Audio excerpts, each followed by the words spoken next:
અત્યારમાં વાગી ગયા છે 9:30 અને અમે ઉપરવાળાને પ્રાર્થના કરીને અમે અમારા આંગણની અંદર બાળકો રમતા તેની પાસે જઈ રહ્યા છીએ।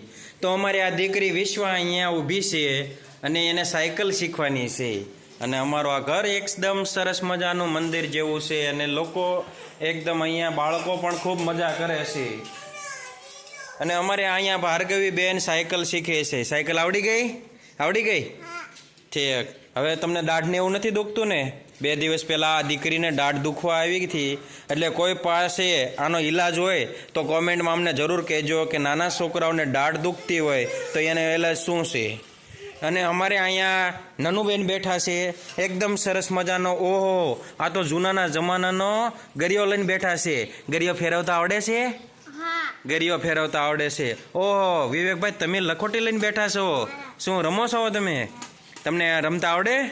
અરે વાહ, જુઓ ગરિયો, લખોટી અને અમારી વિશ્વાબેન જાળી અને પાછળ એના કપડાં ને બધું પડ્યું છે અને પાછળ એનું હોમવર્ક કરતાં કરતાં રમવા મળ્યા છે।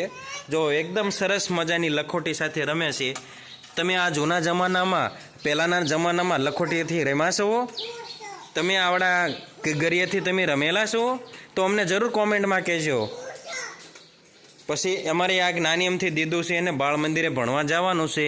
અને કેમ છો, મજામાં છો? બહુ ડાય છે અને બહુ સરસ મજાની દીકરી છે, એને બધું આવડે છે। અને વિશ્વાબેન પણ બહુ સરસ મજાની છે અને અમારી આ ભાર્ગવી બેનને તો ખૂબ એટલે ખૂબ મજા આવે છે। અને કેમ પણ એને સાયકલ આવડી ગઈ ખબર જ નહીં। હાલો હું સાયકલ શીખવાડું, હાલો બેસી જાઓ સાયકલ ઉપર। સાયકલ ઉપર બેસી ગયા છે અને જાય છે। અને અમારો આવી ગયો છે બગીચો। આપણે આ જોઈ રહ્યા છીએ ઘરના આંગણની અંદર બગીચો કેટલો સુંદર મજાનો છે। આ ઝાડવું કયું છે તે અમને જરૂર કોમેન્ટમાં કહેજો, કારણ કે આ ખબર નથી।